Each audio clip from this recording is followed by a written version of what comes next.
Hello everyone. कैसे हैं आप लोग सब? दिवाली की तैयारी हो रही होंगी सबकी, बहुत एंजॉय करने वाले हैं। तो अच्छा है, त्योहार आ रहा है, मनपसंद सबका। एंजॉय करिएगा खूब, लेकिन साथ साथ थोड़ा चीज़ों का ध्यान भी रखना है कि आपको साथ साथ अपनी स्टडीज़ पर भी ध्यान देना है। 1 घंटा 2 घंटा आपको ज़रूर बैठ के अपने डेली रूटीन वाला पढ़ना ही पढ़ना है, ताकि आप फेस्टिवल का को खूब अच्छे से एंजॉय कर सकें, है ना।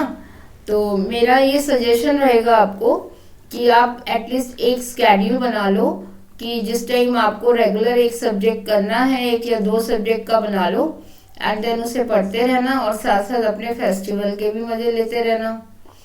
तो आज मैं आपको बेस्ट 500 क्वेश्चन सीरीज में ही जो है थ्योरेटिकल क्वेश्चन सॉल्यूशन चैप्टर के बताने वाली हूँ। आप सोचोगे कि अरे दिशा मैम कहाँ गई, वो करा रही थी 500 क्वेश्चन सीरीज, तो मैम बीच में कहाँ से टपक गई, है ना। तो मैंने सोचा चलो बीच में आपसे बात की जाए, जो सीरीज चल रही है उसमें मैं भी देखूं, आप से इंटरेक्ट करके थोड़ा सा आपसे बातचीत कर लूं। ठीक है, तो आज इसलिए मैंने उनकी क्लास मैंने ले ली। तो अभी हम जो है आज के पहले सॉल्यूशन चैप्टर के जो इम्पोर्टेंट टॉपिक्स है उनके बारे में बात करेंगे। सबसे पहले एक तो आपको पता ही होगा कि डिडक्शन हो चुका है, थोड़ा सा इस बार पार्ट कैंसिल हुआ है जो पेपर में नहीं आएगा।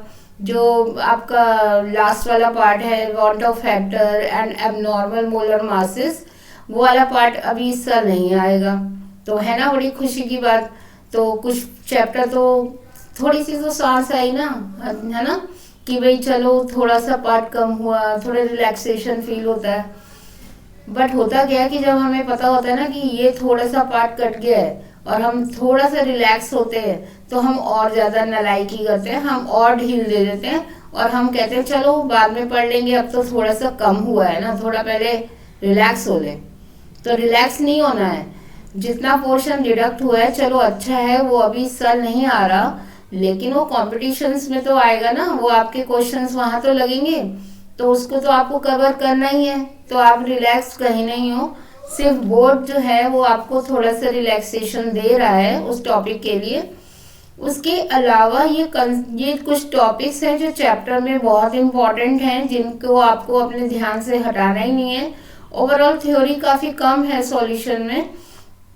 कंसंट्रेशन टर्म्स है एज यू नो, सबसे पहले जो आपने 11th में भी पढ़ी है, molarity, mole fraction, mass percentage, ये तो वहां आप याद करके ही आ रहे हो। तो थ्योरी में भी इनके आपके क्वेश्चंस लगेंगे, तो आप इन टर्म्स को जो है वो छोड़ोगे नहीं, इनकी टर्म्स की डेफिनेशन एंड यदि कोई टेम्परेचर डिपेंडेंसी है तो वो सब ध्यान रखोगे।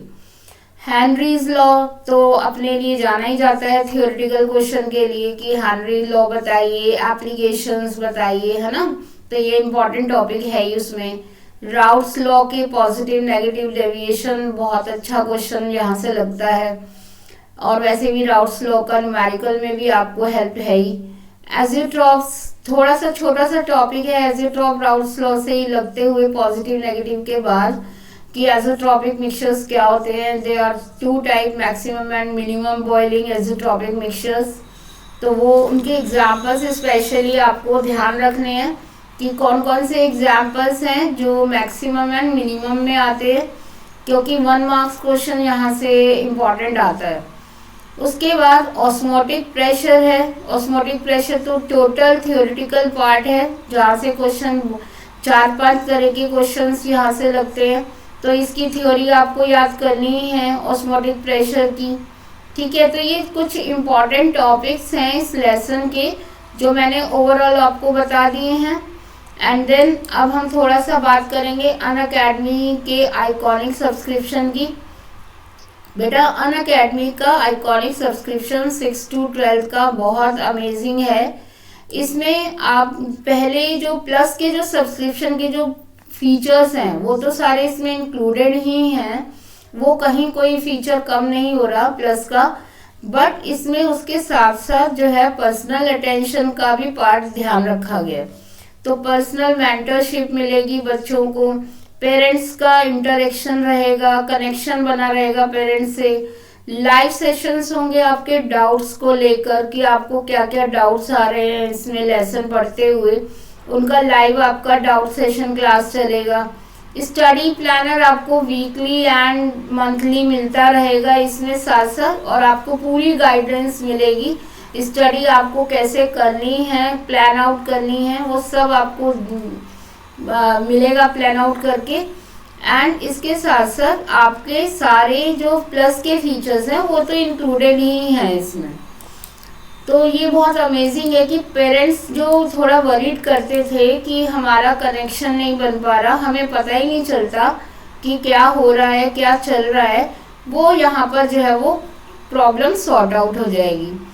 तो ये जो कुछ प्राइजेस हैं या ड्यूरेशन के वाइज की 6, 7, 8 ये क्लासेस के ड्यूरेशन के अकॉर्डिंग जो है वो इसके सब्सक्रिप्शन के चार्जेस हैं। ये 6 to 8 के हैं एंड नेक्स्ट ये आपके 9 से 12 तक के हैं। तो इसमें आप यदि रेफरल कोड हमारा DSL क्लासेस जो है वो ऐड कर देते हो, डाल देते हो वहाँ पर, तो आपको 10% एक्स्ट्रा डिस्काउंट भी यहाँ पर मिल जाएगा। ठीक है, तो मेरे हिसाब से आपको ये कर लेना चाहिए क्योंकि बहुत अमेजिंग पार्ट है ये एंड बहुत हेल्पफुल पार्ट है। तो ज़रूर करो, ये सब्सक्रिप्शन ज़रूर लो और इसका फ़ायदा उठाओ। तो चलो अब चलते हैं इम्पॉर्टेंट क्वेश्चंस की तरफ जो इस लेसन से बोर्ड में पूछे गए हैं या जो मुझे लग रहा है कि इस साल आने के चांसेस हैं जिनके 2021 में, तो उनको मैं थोड़ा सा डिस्कस करूँगी आपके साथ। एक तो क्वेश्चन है बेटा जैसे कंसंट्रेशन टर्म से रिलेटेड कि मोल फ्रैक्शन जो है वो बताइए क्या होता है and then how it is temperature dependent और नॉट। तो मैंने अभी जैसे आपको पहले बताया कि मोल फ्रैक्शन, मोलारिटी इन सबको आपको ध्यान रखना है कि इनको हम डिफाइन कैसे करेंगे। तो मोल फ्रैक्शन की यूनिट होती है या नहीं होती है, बाइनरी जो सॉल्यूशंस होते हैं, टर्नरी सॉल्यूशंस क्या होते हैं, या मोल फ्रैक्शन जो है वो बाइनरी सॉल्यूशंस के लिए उनका रेशियो टोटल कितना रहता है एंड देन टर्नरी सॉल्यूशन के लिए वो वैल्यू क्या हो जाएगी। जैसे एक बोर्ड में काफ़ी क्वेश्चन आया हुआ है कि टर्नरी सॉल्यूशन हो कोई तो उसके सम ऑफ मोल फ्रैक्शन जो है वो क्या होगा, कितना होगा। तो ये काफ़ी बार आ चुका है क्वेश्चन बोर्ड में। तो इस टाइप के क्वेश्चंस की आपको प्रैक्टिस कर रखनी है वहाँ उस पार्ट से, क्योंकि मोल फ्रैक्शन, मोलारिटी जो है वो थ्योरी वाइज भी इम्पॉर्टेंट है। देन इसके बाद सेकंड टाइप का क्वेश्चन जो मेरे ज़्यादातर मतलब मुझे दिखता है बोर्ड में आते हुए एंड देन आ भी सकता है इस साल, वो है हेनरीज लॉ से रिलेटेड कि हेनरीज लॉ क्या होता है। State the Henry's law. Why do gases always tend to be less soluble in liquid as the temperature is raised? Henry's law क्या कहता है, आपको पता है हेनरीज ने क्या दिया था? It is all about the solubility of the gases in the solution, कि जब हम प्रेशर अप्लाई करते हैं ओवर द लिक्विड तो सॉल्युबिलिटी गैस की क्या हो जाती है, वो इंक्रीज होती चली जाती है, बढ़ती चली जाती है। तो it is directly proportional to the pressure applied over the liquid. And then आपको ये यहाँ पर साथ में ये भी बताना है कि यदि हम एक लिक्विड में के टेम्परेचर को रेज करते हैं देन सॉल्युबिलिटी पर क्या इफेक्ट पड़ता है। तो ऑलवेज रिमेंबर कि गैसेस की जो सॉल्युबिलिटी होती है वो हमेशा डिक्रीज हो जाती है टेम्परेचर इंक्रीज होने के साथ साथ। और जो यदि सॉलिड के बारे में कुछ और पूछ रहे होते तो सॉलिड्स की कंसंट्रेशन हमेशा, सॉल्युबिलिटी जो है वो हमेशा टेम्परेचर के इंक्रीज होने के साथ साथ डिक्रीज होती है। ये चीज़ आप ध्यान रखिएगा दोनों में। सॉलिड की सॉल्युबिलिटी हमेशा इंक्रीज होती है टेम्परेचर रेस के साथ, और गैसेस की सॉल्युबिलिटी हमेशा डिक्रीज होती है टेम्परेचर इंक्रीज होने के साथ। जैसे आपने नोटिस किया होगा कि जब हम पानी बॉयल करते हैं तो उसमें बबलिंग होने लगती है, जैसे जैसे पानी बॉयल होता है और सारी उसमें से एयर जो है वो एस्केप आउट हो जाती है। तो क्योंकि जब हम हाई हीट कर रहे हैं तो उसमें जितनी भी सॉल्युबिलिटी रूम टेम्परेचर पर या नॉर्मल टेम्परेचर पर थी वो सारी गैसेस जो है वो बाहर निकल जाती हैं। और यही वजह है कि हमें बॉइल्ड वाटर अच्छा भी नहीं लगता, क्योंकि हम यूज टू हो चुके हैं कुछ गैसेस की सॉल्युबिलिटी के बाद, जो हमें वाटर का जो टेस्ट डेवलप हमारा हो चुका है, वो हमें बॉइल्ड वाटर में मजा नहीं आता पीते हुए, है ना। तो ये क्वेश्चन आप यहाँ से करिए। एंड देन इसी से हेनरीज लॉ से रिलेटेड ही आपका जो है वो कुछ क्वेश्चंस एप्लीकेशंस के हैं, दो एक मैं यहाँ एक दो बता रही हूँ, इसको आपको रिवाइज जरूर रखना है। जैसे कि एनोक्सिया प्रॉब्लम है, जब भी हाई एल्टीट्यूड पर जाते हैं, कोई पर्सन हाई एल्टीट्यूड पर जाता है तो ब्रीदिंग प्रॉब्लम्स होने लगती हैं, और बहुत ज़्यादा हाई एल्टीट्यूड पर जाएंगे तो माइंड जो है वो वर्क करना भी बंद कर देता है। तो क्योंकि माइंड को हमेशा एनर्जी की ज़रूरत है, और एनर्जी हमें कौन दे रहा है? ऑक्सीजन। जब तक हम अंदर नहीं लेके जाएंगे रेस्पिरेशन में, और ऑक्सीजन अच्छे से ब्लड में जाके हीमोग्लोबिन को के साथ जाकर ग्लूकोज को डिकम्पोज बर्न नहीं करेगी, तब तक हमें एनर्जी नहीं मिलेगी। तो माइंड, क्योंकि हाई एल्टीट्यूड पर जाते हैं तो क्या होगा? सॉल्युबिलिटी ऑफ गैसेस डिक्रीज हो जाएगी। दैट्स वाई जो ऑक्सीजन है वो माइंड, एक तो माइंड वैसे ही टॉप ऑफ द बॉडी है, तो वहां तक जो है एनर्जी पहुंच बन ही नहीं पाती, एनर्जी मिल ही नहीं पाती, क्योंकि ऑक्सीजन की सप्लाई कम हो गई है।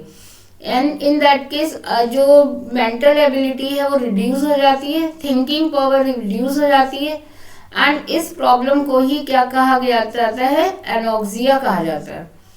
तो ये तो हाई एल्टीट्यूड की वजह से प्रॉब्लम डेवलप होती है। सिमिलरली जब हम सी लेवल से नीचे की तरफ जाते हैं, वहां पर भी वहां दूसरी तरह की प्रॉब्लम आएगी कि जब हम समुद्र में नीचे की तरफ जो स्क्यूबा डाइवर्स होते हैं वो जाते हैं, तो उन्हें काफी टाइम तक ये प्रॉब्लम्स फेस करनी पड़ती हैं, करनी पड़ रही थी, क्योंकि बैंडिंग ऑफ वेन्स हो जाती है, ज्यादा सॉल्युबिलिटी होने की वजह से जो ब्लड में ज्यादा गैसेस डिजोल्व हो जाती है, और जब वो सरफेस पर आते हैं तो वेन्स जो है वो रैप्चर्स होने के चांसेस रहते हैं।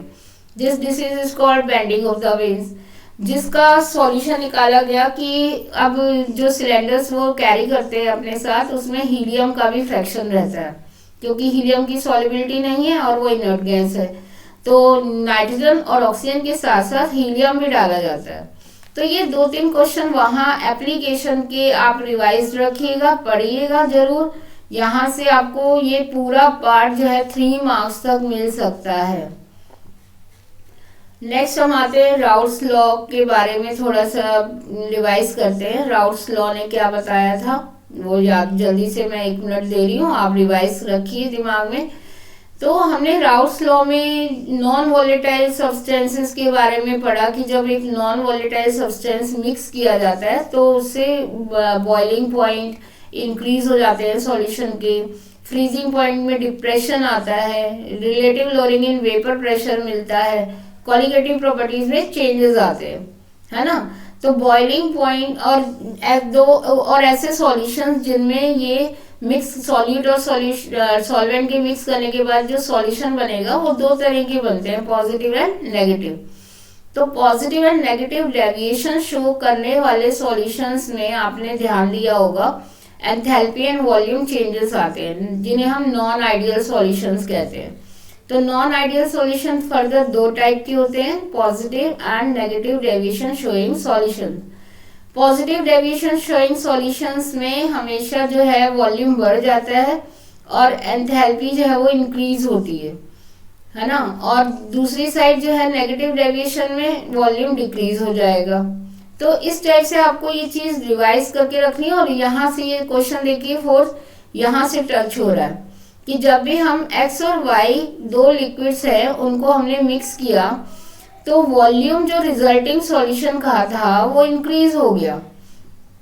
पहला क्लू हमें क्या मिला कि वॉल्यूम जो है वो इंक्रीज हो चुका है दोनों को मिक्स करने के बाद। तो ये कौन से टाइप का डेविएशन जो है शो कर रहा है सॉल्यूशन राउट्स लॉ से। And what changes in temperature would you observe after mixing them x and y।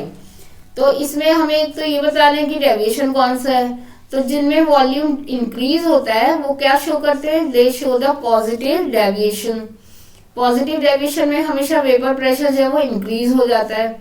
अब वेपर, यहाँ पर पहला आंसर तो हमारा आ गया कि पॉजिटिव डेविएशन शो करने वाले सॉल्यूशंस है। पॉजिटिव डेविएशन इसलिए आ रहा है क्योंकि एक्स और वाई की जो बॉन्डिंग है आपस में वो इतनी स्ट्रांग नहीं बन पाई और वेपर्स में ज्यादा जा रहे हैं वो फ्रिक्वेंटली और वेपर प्रेशर इंक्रीज हो गया। That's why they are showing the positive deviation. And freely होने की वजह से वो वॉल्यूम में भी एक्सपेंशन आ रहे हैं। तो यहाँ पर क्योंकि बॉन्डिंग स्ट्रांग नहीं बन पाई तो उनमें एंथैल्पी चेंजेस कैसे मिलेंगे, हमें कम मिलेंगे, उसमें हीट एनर्जी कम निकलेगी। तो मीन्स वो उनमें डेल्टा एच की वैल्यू जो है वो पॉजिटिव आएगी। तो यहाँ जब एक्स और वाई को हम मिक्स करेंगे तो उनका जो सॉल्यूशन है वो पहले से ठंडा हो जाएगा और एंडोथर्मिक प्रोसेस दिखाएगा और टेम्परेचर जो है वो डाउन हो जाएगा।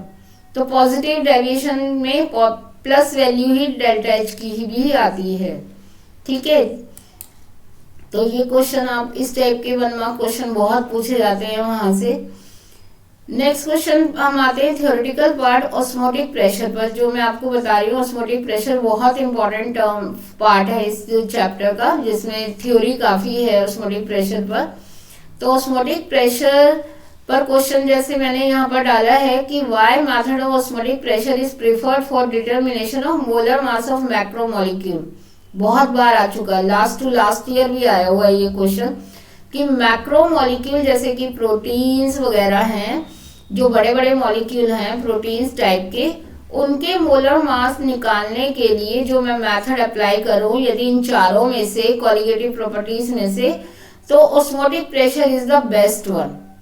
Why it is considered as the best one? क्योंकि ऑस्मोटिक प्रेशर एक जो ऑब्जर्वेबल क्वांटिटी है, दिखाई देती है रूम टेम्परेचर पर, उसमें जो चेंजेस आएंगे वो हमें दिखाई देंगे रूम टेम्परेचर पर। मैक्रोमोलिक्यूल जब भी हम उनका मोलर मास डिटरमाइन करेंगे इस मेथड से, तो हमें उनके ऑस्मोटिक प्रेशर में चेंजेस नजर आएंगे, रूम टेम्परेचर पर ही दिखाई देगा।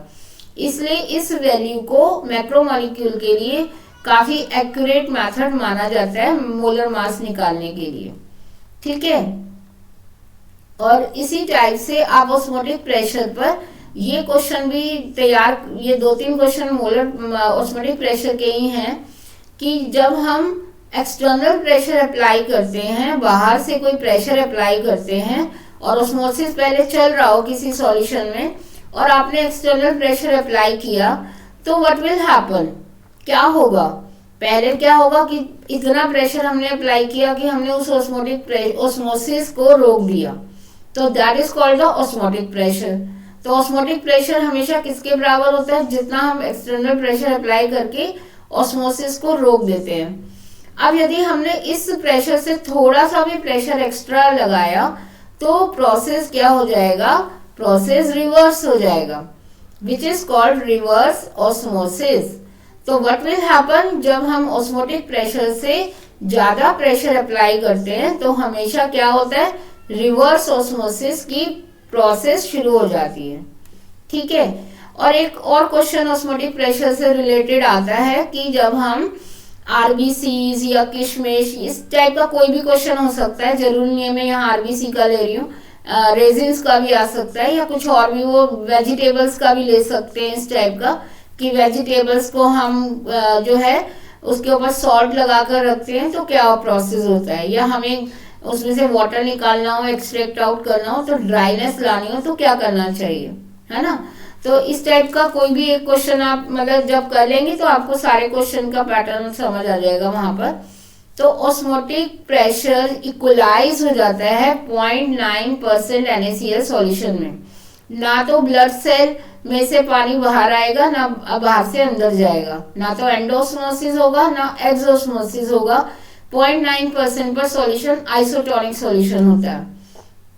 तो यदि हम 0.9% NaCl सॉल्यूशन में डाल दें ब्लड सेल को तो वो वैसे ही रहेगी, बिना श्रिंक हुए, बिना स्वेल अप हुए। लेकिन यदि हम उससे हायर कंसंट्रेशन वाले में ब्लड सेल को डालेंगे, लाइक 1.2% में डाल दें, तो ये हाइपरटोनिक सॉल्यूशन है। इसमें यदि डाल देंगे तो जो आरबीसीज के ब्लड सेल के अंदर का वाटर है वो सारा बाहर आ जाएगा, एक्सोस्मोसिस हो जाएगा और ब्लड सेल श्रिंक हो जाएंगे। ऑन द अदर हैंड हम यदि हाइपोटोनिक सॉल्यूशन लाइक 0.4% NaCl में डाल दें सॉल्यूशन को, देन व्हाट विल हैपन, पानी बाहर से अंदर की तरफ जाएगा और रिवर्स हो जाएगा। अब यहाँ पर एंडोस्मोसिस होगा एंड ब्लड सेल्स जो है वो स्वेलअप हो जाएंगी। ठीक है ना। लास्ट में जैसे हम ये क्वेश्चन मैंने बीच में से निकाला है कि ब्यूलोस्कोपिक एंड क्रायोस्कोपिक दो तरह की कॉन्स्टेंट्स हैं, केवी एंड केएफ। तो वो थ्योरेटिकली भी पूछे जाते हैं उसमें कि डिफाइन करिए क्या होता है ये मोलर एलिवेशन कांस्टेंट एंड उसकी यूनिट भी लिखिए। तो ये 1 मार्क्स क्वेश्चन आ सकते हैं, खाली यूनिट भी पूछ सकते हैं एमसीक्यू वगैरह में, डेफिनेशन पूछ लें या फिर डिफाइन दे दें तो वो उसका नाम पूछ ले कि हम ये किसके लिए डिफाइन कर रहे हैं।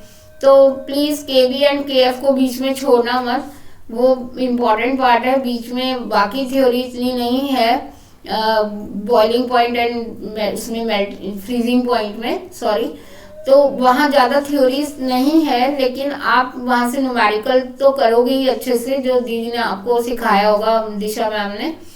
तो molar elevation constant and cryoscopic constant, इनके डेफिनेशन जरूर याद कर लेना और यूनिट के साथ। तो these are the some question जो मुझे लग रहा है कि इस साल मतलब इन टॉपिक्स को आप अच्छे से तैयार कर लो तो आपके हाथ से कोई भी थ्योरेटिकल क्वेश्चन नहीं जाएगा। और 2 मार्क्स का आपका न्यूमेरिकल सैम्पल पेपर में दिया हुआ है, 2 मार्क्स की थ्योरी दी हुई है, तो मोर देन सफिशिएंट है, इतना रेडी कर लोगे और न्यूमेरिकल पोर्शन दीदी ने जो आपको कराया वो अच्छे से कर लोगे तो आपके यहाँ से 4 to 5 मार्क्स जितना भी सॉल्यूशन का आने वाला है वो आपके हाथ से बिल्कुल नहीं जाने वाला। ठीक है, तो अच्छे से प्रैक्टिस करो इसे एंड देन फिर हम नेक्स्ट चैप्टर उठाते हैं, इलेक्ट्रोकेमिस्ट्री पार्ट 3rd लेसन उठाएंगे, उसके बारे में डिस्कस करेंगे आपसे। तो टिल देन बाय, और सेफ रहिए, अच्छे से रहिए, हेल्दी खाना खाइए, अपनी हेल्थ का ध्यान रखिए। मैं सबसे पहली इम्पॉर्टेंट टिप आपको यही कहती हूँ हमेशा कि हेल्थ है तो सब कुछ है। आप कल को अपने कैरियर में यदि अच्छा बन भी जाते हैं, कुछ भी अच्छा कर लेते हैं और आपकी हेल्थ अच्छी नहीं है तो वेल्थ भी आपके पास रुकने वाली नहीं है, क्योंकि सारी वेल्थ जो है वो डॉक्टर छीन छीन के ले जाएंगे आपसे। तो इट्स बेटर कि आप जो है अपनी हेल्थ का भी ध्यान रखो। इन दिनों ज़्यादा ध्यान देने की जरूरत है। अब फिर दिवाली सीजन भी आ गया, पॉल्यूशन भी आप देख रहे हो बहुत हो रहा है, तो प्लीज़ ध्यान रखो अपना एंड रेगुलर पर स्टडी भी करो और हमारे टच में रहो। हम कोई भी प्रॉब्लम है, टेलीग्राम ग्रुप आपने ज्वाइन किया हुआ है, नहीं किया है तो जल्दी करो। एंड हमारा टेलीग्राम ग्रुप है, हमारा जो है आपका क्या कहते हैं उसको, इंस्टाग्राम है, वहाँ पर ज्वाइन करिए एंड आपको रेगुलर अपडेट्स मिलती रहेंगी। Thank you for watching the video and next time मिलते हैं, नेक्स्ट वीडियो के साथ मिलते हैं इलेक्ट्रोकेमिस्ट्री के लिए। Till then bye.